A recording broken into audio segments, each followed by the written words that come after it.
حضرات photographer, camera مین دوستوں، السلام علیکم۔ مختصر نوٹس پر آپ کی یہاں آمد پر آپ کا بے انتہا شکریہ۔ بنیادی طور پر آج کی اس پریس بریفنگ میں 12 مئی کے سانحے پر ایم کیو ایم کے موقف پر آپ کو بریف کرنا ہے، اور اس سلسلے میں ہم نے یہاں اپنے نئے مرکز میں ایک قرآن خوانی اور دعا کا اہتمام بھی کیا ہے، لیکن میں 12 مئی کے سانحے پر ایم کیو ایم پاکستان کے موقف پر آپ کو آگاہ کرنے سے پہلے آج مستون بلوچستان میں دہشت گردی کا حملہ ہوا ہے، دہشت گردی کا واقعہ ہوا ہے، اور مولانا عبدالغفور حیدری صاحب کے قافلے پر یہ حملہ ہوا، جس کے نتیجے میں اب تک یہ اطلاعات ہیں کہ 25 کے لگ بھگ لوگ شہید ہو چکے ہیں اور درجنوں زخمی ہیں۔ ایم کیو ایم پاکستان کی جانب سے سب سے پہلے میں اس واقعے کی سخت ترین الفاظ میں مذمت کرتا ہوں۔ عبدالغفور حیدری زخمی ہوئے اور اللہ تعالیٰ نے ان کو زندگی عطا کی، وہ محفوظ رہے۔ میں ان سے اور ان کی جماعت سے اور جو شہداء ہیں ان کے اہل خانہ سے اظہار تعزیت بھی کرتا ہوں۔ جو لوگ جاں بحق ہوئے، جو زخمی ہیں، ان کے لیے دعائے صحت، اور اس واقعے کی سخت ترین الفاظ میں مذمت کے بعد یہ واقعہ اس بات کی غمازی کرتا ہے کہ پاکستان میں دہشت گردی کے قلع کماں کے لیے، اس کے خاتمے کے لیے جو جنگ جاری ہے، اس میں all is not well، سب کچھ صحیح نہیں ہے، کہیں نہ کہیں کمی بیشی ہے، کچھ اہم اقدام کرنا ضروری ہے۔ ایک ٹیررزم کے خلاف پالیسی تو ہے، نیشنل ایکشن پلان ہے، لیکن اس کے تمام فیصلوں اور نکات پر اس کی روح کے مطابق عمل درآمد نہیں ہو رہا۔ اسی لیے انتہا پسندی میں بھی اضافہ ہو رہا ہے، اور جب انتہا پسندی کا خاتمہ نہیں کیا جائے گا تو دہشت گردی کے خاتمے کا خواب بھی شرمندہ تعبیر نہیں ہوگا، دہشت گردی کا خاتمہ بھی ممکن نہیں ہے، کیونکہ انتہا پسندی کے خاتمے کے لیے جو مطلوب اقدامات ہیں وہ اقدام نہیں ہو رہے۔ نیشنل ایکشن پلان کی تمام شقوں پر عمل درآمد نہیں ہو رہا، یہ بنیادی بات ہے۔ ایک کاؤنٹر نیریٹو کی ضرورت ہے قومی سطح پر، صرف نیشنل ایکشن پلان نہیں، ایک کاؤنٹر نیریٹو۔ اب کہیں جا کے وہ قومی سلامتی کمیٹی بنی ہے، اور اس کا کل پہلا اجلاس ہوا ہے، جس میں ایم کیو ایم کی جانب سے خالد مقبول صدیقی شریک ہوئے، اور ہم ایک عرصے سے کہہ رہے تھے، 2 سال پہلے جب یہ نیشنل ایکشن پلان بن رہا تھا، کہ بھائی یہ کمیٹی بنا لے قومی سلامتی کی، پوری پارلیمان کو اس کا نگراں بنا دے، پارلیمان کی کمیٹی کو نگراں بنا دیں، اس کے سامنے ہر ماہ یا 3 ماہ میں یہ رپورٹ رکھیں، لیکن ایسا نہیں کیا گیا، اور اس کی قیمت ہم ادا کر رہے ہیں۔ جو یہ نااہلی ہوئی، یہ مجرمانہ غفلت ہوئی وفاقی حکومت کی طرف سے، وفاقی وزارت داخلہ کی طرف سے، تمام صوبائی حکومتوں اور ان کے وزارت داخلہ کی طرف سے، یہ سب اس میں قصوروار ہیں۔ اس میں کوئی پولیٹیکل پوائنٹ اسکورنگ نہ کریں، سب ذمہ دار ہیں۔ تو پہلی بات تو یہ، اب کیا ہونا چاہیے؟ مقامی حکومت کو اختیار دیں، وسائل دیں، کمیونٹی پولیس کا نظام دیں، چوکیداری نظام دیں، مدرسوں کی اصلاحات کریں، ججوں، گواہوں، استغاثہ کی حفاظت کا قانون پاس کریں، جو دیگر قانونی اصلاحات ہیں وہ کریں، تب جا کے، اور انتہا پسندی کے لٹریچر پر نظر رکھیں۔ انتہا پسندی جو محلوں میں ہو رہی ہے، کہیں بھی ہو رہی ہے، ان پر نظر رکھیں۔ نصاب میں اگر کہیں انتہا پسندانہ رجحان ہے، اس کو کنٹرول کریں۔ تو یہ ایک موضوع ہو گیا مستون میں دہشت گردی کا واقعہ اور اس میں ہمارا موقف۔ دوسرا، آج 12 مئی ہے، اور پھر بہت افسوس کے ساتھ یہ کہنا پڑتا ہے کہ 12 مئی میں ایم کیو ایم کے علاوہ ساری جماعتیں پولیٹیکل پوائنٹ سکورنگ کر رہی ہیں، اور یہ 2007 میں یہ سانحہ ہوا تھا۔ 12 مئی ایک برا دن تھا، ایک قومی المیہ تھا، سب کا نقصان تھا، ایک قومی نقصان تھا، بشمول ایم کیو ایم کے 14 کارکنان، 48 پاکستانیوں کی جانوں کا اتلاف ہوا تھا، قیمتی جانیں ضائع ہوئیں۔ ہر زندگی اور ہر جان قیمتی ہے۔ ہم نے اس وقت بھی پرامن ریلیوں پر تشدد مسلط کرنے والوں کی مذمت کی تھی، ہم آج بھی مذمت کرتے ہیں۔ روز اول سے ہم نے یہ کہا کہ اعلیٰ سطح کی عدالتی تحقیقات ہونی چاہیے، اعلیٰ سطح کا عدالتی کمیشن ہونا چاہیے۔ 12 مئی 2007 میں بھی ہم نے یہ کہا تھا، اور آج 12 مئی 2017 جب 10 سال ہو گئے، آج بھی ہم یہی کہہ رہے ہیں۔ اس وقت بھی ہم نے یہ کہا تھا کہ ایم کیو ایم اس سانحے کی سب سے بڑی وکٹم یا متاثرہ ہے۔ آج بھی ہم یہ کہہ رہے ہیں کہ ایم کیو ایم ہی سب سے بڑی نہیں، بلکہ ایم کیو ایم ہی 12 مئی کی واحد وکٹم ہے، تھی اور ہے۔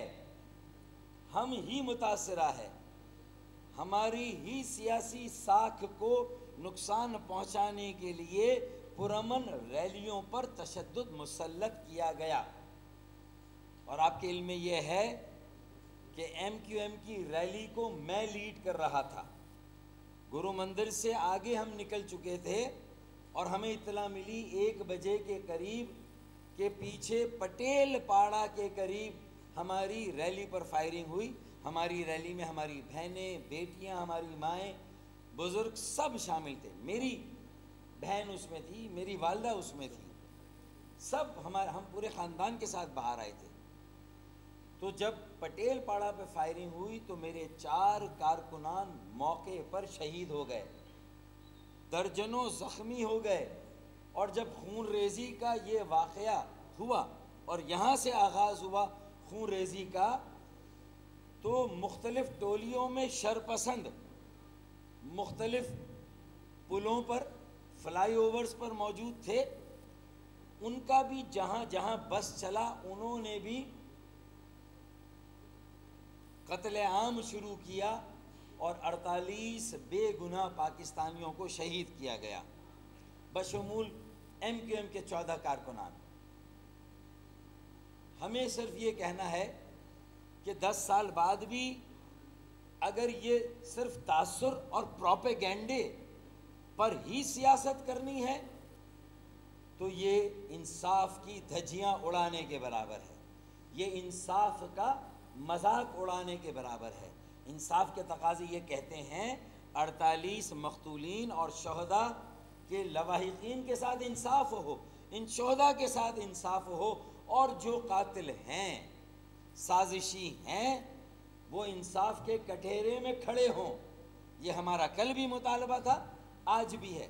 اور میں آج ایک اور بات پبلک میں لانا چاہوں گا جو انویسٹیگیٹو میڈیا کی رپورٹنگ کی نظر میں بھی نہیں آ سکی۔ ایک جوڈیشل کمیشن بنا تھا، اور اس جوڈیشل کمیشن کی رپورٹ پبلک ہو چکی ہے، پبلسائز ہو چکی ہے، لیکن عام عوام کی معلومات میں نہیں ہے۔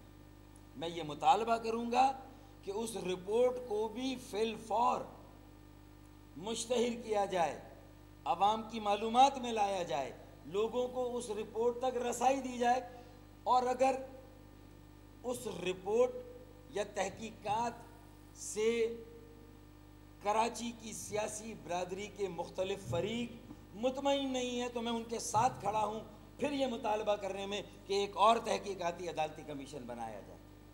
اگر اس رپورٹ سے مطمئن نہیں ہے تو پھر بھی ہم بھی یہ مطالبہ کرتے ہیں کہ ایک اور کمیشن بنا لیں اور تحقیقات کر لیں، اس کمیشن کی رپورٹ کو دیکھ لیں، وہ رپورٹ موجود ہے، اعلیٰ تحقیقاتی کمیشن کی رپورٹ موجود ہے، اس کا مطالعہ کیجئے اور اس کو بھی دیکھیں اس میں کیا ہے میرے خیال میں۔ لیکن 10 سالوں میں ہم پر کیا بیتی، ہم کیوں وکٹم ہیں؟ 100 سے زیادہ ایم کیو ایم کے کارکنان اور رہنماؤں کو 12 مئی کے واقعے میں ملوث کیا گیا، انہیں مختلف وقتوں میں گرفتار کیا گیا، بشمول موجودہ میئر کراچی کے، ان پر بھی مقدمہ بنا ہے۔ تو بھائی اگر مقدمہ بنا ہے اور ثبوت اور شواہد ہیں، وہ بیل پر ہیں، مقدمہ چلے اور مقدمے کا فیصلہ ہو۔ ہم کب مقدمے میں رکاوٹ بنے ہیں؟ صرف مقدمہ بنانے سے، جھوٹا الزام لگانے سے، کسی کو بے بنیاد ملوث کرنے سے انصاف کے تقاضے پورے نہیں ہوتے۔ میرے ساتھ آئیں ساری وہ جماعتیں جو ایم کیو ایم سمیت متاثر ہوئی تھیں، ہم سب سے بڑے وکٹم اور ہم ہی وکٹم، اگر باقی بھی وکٹم ہیں تو آئیں اور آ کر مطالبہ کریں۔ کتنے کارکنان اے این پی کے، جماعت اسلامی کے، پیپلز پارٹی کے، پی ایم ایل این کے، ان کی فہرستیں دیں۔ ایم کیو ایم نے اپنے 14 کارکنان کی فہرست دی، کسی اور سیاسی جماعت نے آج تک کوئی فہرست نہیں دی اپنے شہید کارکنوں کی، پھر بھی وہ کہتے ہیں کہ ان کے کارکن شہید ہوئے، ہم مان لیتے ہیں۔ آئیں، دودھ کا دودھ اور پانی کا پانی کریں۔ یہ ہر سال، اگلے سال بھی اگر 12 مئی صوبائی اسمبلی میں صرف قرارداد پیش ہو جائے گی، یہ 48 شہید پاکستانیوں کے لہو کا سودا ہوگا، ان کے ساتھ ناانصافی ہوگی، ان کے اہل خانہ کے ساتھ ناانصافی ہوگی۔ پولیٹیکل پوائنٹ اسکورنگ سے آگے بڑھ کر سب کو یہ مطالبہ کرنا چاہیے کہ تحقیقات ہونی چاہیے، تحقیقاتی رپورٹ کو شائع ہونا چاہیے، اس میں کمی بیشی کو دور ہونا چاہیے، انصاف کے تقاضے پورے ہونے چاہیے۔ جن لوگوں نے اس واقعے کا ارتکاب کیا انہیں انصاف کے کٹہرے میں لایا جانا چاہیے۔ میرے خیال میں ہمارے موقف میں کوئی ابہام نہیں ہے، پہلے روز بھی اور آج بھی۔ میں اس کے علاوہ جو گفتگو میرے پاس ہے، چونکہ یہ موقع ہے تو میں یہ قرآن خوانی بھی ہو رہی ہے، آپ چاہیں تو وہاں بھی جا سکتے ہیں۔ تیسرا موضوع یہ کراچی کے مسائل پر بھی احتجاج ہو رہا ہے۔ میں آج کراچی الیکٹرک جو ہے وہ اس کی کارکردگی پر رابطہ کمیٹی ایک بیان دے چکی ہے۔ دیکھیں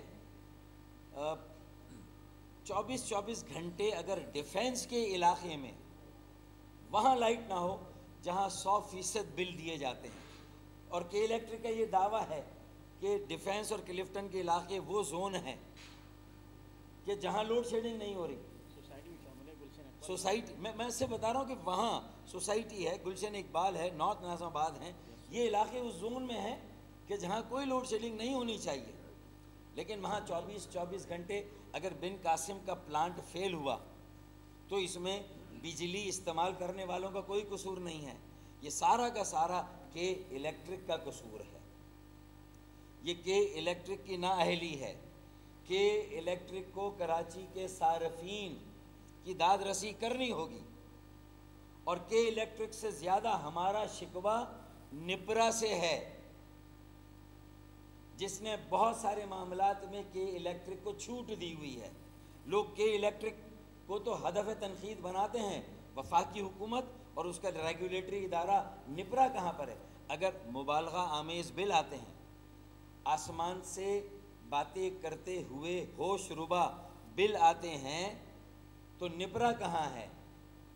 اور یہ جو ٹائم آف یوز کو لے کر کہا گیا کہ اربوں روپیہ کراچی کے صارفین کا غلط طور پر لیا گیا، ناجائز لیا گیا، تو نپرا نے کیوں پابند نہیں کیا کراچی الیکٹرک کو کہ وہ ٹائم آف یوز کی سہولت شہری رہائشی صارفین کو بھی دے؟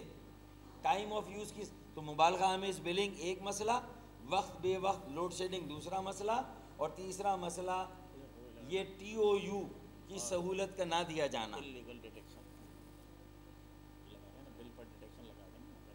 اور جو غیر قانونی بلوں پر سرچارج یا ڈیٹیکشن ہو رہی ہے، ہمارے تحفظات ہیں، شدید تحفظات ہیں، اور ہم یہ سمجھتے ہیں یہ جنریشن میں کمی ہے جو یہ پلانٹ اڑ گیا یا پلانٹ خراب تھے، اور گرمیوں میں مینٹیننس نہیں ہونی چاہیے، گرمیوں میں بھی مینٹیننس ہوتی ہے، مینٹیننس کے نام پہ پلانٹ بند کیے جاتے ہیں، اور یہ ہمارا وہ ہے کہ مہنگی بجلی پیدا کرنے سے گریز کیا جاتا ہے، کیونکہ تیل خریدنا پڑتا ہے، تیل مہنگا ہے، اس سے پروفٹ کا مارجن گویا کہ کم ہوتا ہے۔ ہم یہ سمجھتے ہیں کہ، اور سب سے بڑی بات کہ الیکٹرک کے لیے ضروری ہے کہ وہ منتخب نمائندے جو M N As M P As ہیں ان کی توجہ دلانے پر توجہ مبذول کریں، ان شکایتوں پر، علاقوں میں جو کچھ ہو رہا ہے، اور اگر وہ عوامی نمائندوں کو خاطر میں نہیں لائیں گے تو پھر عوام کے کسی اشتعال اور ریئیکشن کو روکنا بھی ہمارے بس میں نہیں ہوگا۔ یہ بھی بات ریکارڈ پر آنا ضروری ہے۔ آخری بات جو مجھے کرنی ہے، کل سپریم کورٹ نے ایم کیو ایم کے ایک انتخابی پٹیشن میں ہمارے حق میں فیصلہ دیا، ہم سرخرو ہوئے، ہم اللہ تعالیٰ کا شکر ادا کرتے ہیں۔ پی ایس 114 میں عرفان مروت ڈی سیٹ ہو گئے، اور سپریم کورٹ نے حکم دیا کہ اتنی دھاندلی ہوئی، ضروری ہے کہ دوبارہ عوام کو یہ زحمت دی جائے کہ پھر الیکشن ہو اور دوبارہ، تو ہم اس پر مطمئن ہیں، ہم خوش ہیں، کیونکہ یہ واحد پٹیشن ہے سندھ میں۔ دیکھیں، ہوم ورک کرنے سے پٹیشنیں تھرو ہوتی ہیں۔ ہمارے خلاف پی ٹی آئی نے 8 یا 14 پٹیشنیں کی تھی، وہ سب کی سب ٹریبیونل میں بھی مسترد ہوئیں، ہائی کورٹ میں بھی مسترد ہوئیں، سپریم کورٹ میں بھی، بلکہ ٹریبیونل ہائی کورٹ ہوتی ہے تو ٹریبیونل میں مسترد ہوئی، اور سپریم کورٹ میں بھی مسترد ہوئیں، اور ہماری ٹریبیونل میں بھی ہم کامیاب ہوئے اور سپریم کورٹ میں بھی ہم کامیاب ہوئے۔ تو صرف دھاندلی کا الزام لگانے سے دھاندلی ثابت نہیں ہوتی، بلکہ دھاندلی کو ثابت کرنا پڑتا ہے، اور ہم نے ثبوت اور شواہد کے ساتھ، دستاویزات کے ساتھ، ایف آئی آرز کے ساتھ، اور ساری چیزوں کے ساتھ ثابت کیا، اور آج سرخرو ہوئے ہم، اور محمود آباد کے عوام کی فتح ہے یہ، منظور کالونی کے عوام کی فتح یہ ہے کہ ان کے مینڈیٹ کو پر شب خون مارا گیا تھا، آج وہ مینڈیٹ آزاد ہوا ہے، وہ پھر اپنی رائے دیں گے، اور انشاءاللہ ایم کیو ایم پاکستان وہاں سے الیکشن لڑے گی اور بھاری اکثریت سے کامیاب ہوگی انشاءاللہ تعالی۔ تو یہ چوتھا موضوع تھا جو مجھے آپ کو بتانا تھا۔ اگر کوئی سوال ہے تو بتا دیں۔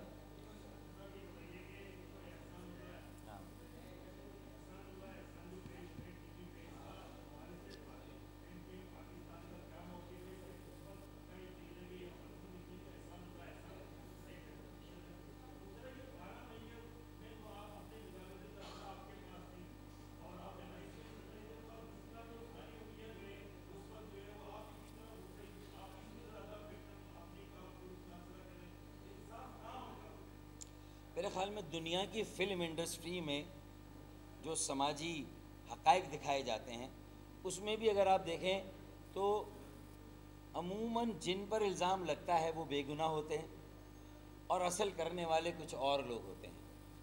اگر وزیر داخلہ ایم کیو ایم کا تھا تو وہ تو جیل میں بھی رہا نا بھائی، اس مقدمے میں نامزد بھی ہے نا بھائی، تو ہم کہیں رکاوٹ بنے کہ وہ مقدمہ نہ چلے؟ تو میرے خیال میں وزارت داخلہ حکومت سندھ کو بھی چاہیے کہ صرف قراردادوں سے بات نہیں بنے گی، جو اصل اس واقعے کے سازشی ہیں، اس کا ارتکاب کرنے والے ہیں، میں نے یہ واقعہ بھی بتایا کہ ہم نے بٹر ٹروتھ کڑوا سچ کے نام سے ہم نے 7-8 منٹ کی ایک دستاویزی فلم بھی تیار کی تھی. اس کو بھی دیکھیں, اسلحہ کہاں سے آیا, کیسے ڈسٹریبیوٹ ہوا, کس نے دیا, یہ ساری باتیں اگر صحیح تحقیقات ہوگی تو سامنے آ جائیں گی. اور ساری فلموں میں آخر میں پتہ یہ چل جاتا ہے کہ جس کے اوپر الزام ہوتا ہے وہ بیچارہ بے گناہ ہوتا ہے, غریب ہوتا ہے, بے قصور ہوتا ہے. تو انشاءاللہ تعالیٰ ایم کیو ایم بھی اس معاملے میں جیسے ماضی میں ہم سرخرو ہوتے رہیں, اس میں بھی ہم سرخرو ہوں گے انشاءاللہ. اب کیا ہے یار بھائی, احسان اللہ احسان نے تحریک طالبان پاکستان یا جس گروپ کا بھی تھا اس کے بارے میں جو کچھ کہا, یہ تو ہم پہلے دن سے کہتے آئے ہیں, ہم تو کئی سالوں سے یہ کہہ رہے ہیں. وہ ہماری تو بات ساری اس نے دہرائی ہے, اس نے تو وہ سارا اعتراف کیا. اب ضرورت اس بات کی ہے کہ ہماری حکومتوں کو چاہیے کہ اب اپنا فوکس کہاں کرنا چاہیے. ہمارا فوکس ہونا چاہیے national action plan, counter narrative, اس کی تمام اقدام جو اس میں تحریریں, اس کی عمل درآمد, اس کی روح کے مطابق عمل درآمد, اس پر ہونا چاہیے. احسان اللہ احسان نے جو کچھ کہا وہ تو ہم یہی باتیں تو کہتے تھے, تو وہ کہتے تھے نہیں جی یہ کراچی کے منظر نامے میں خدا نخواستہ یہ ایم کیو ایم پختون بھائیوں کو لے کر یہ بات کر رہی ہیں, حالانکہ ایسا نہیں. اور پختون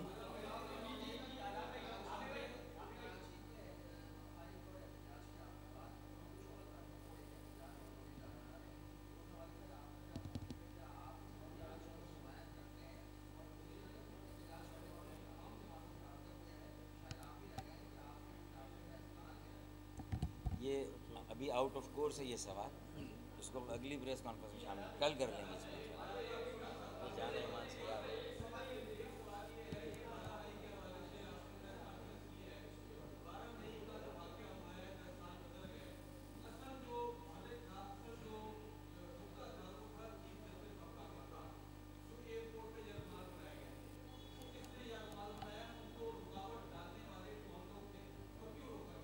میرے خیال میں ساری باتیں اس کے مختلف پہلو ہیں, پورے واقعے اور سانحے کا ایک حصہ ہے, اور اس کی بھی تحقیقات ہونی چاہیے. بالکل میں آپ کے ساتھ ہوں, آپ کی بات کی تائید کروں.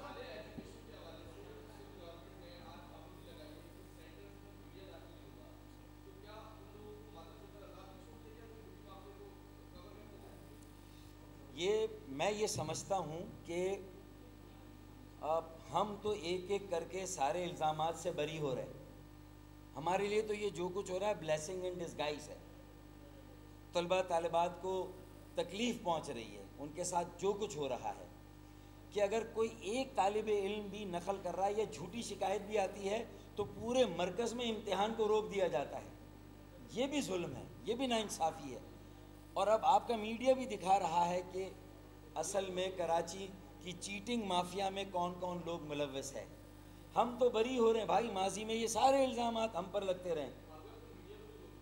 تو اب میڈیا اور ہم مل کر کوشش کریں کہ جو اصل لوگ ہیں ان کو بے نقاب کریں. پھر ہمیں اگر نہیں, ہم تجزیوں تبصروں میں یہ ساری باتیں کریں, عوام کو حقائق بتائیں کہ کراچی کے نوجوانوں طالب علموں کے مستقبل کو تاریک کرنے کے لیے کس طرح سرکاری سرپرستی میں نقل کو فروغ دیا جا رہا ہے امتحانی مراکز میں.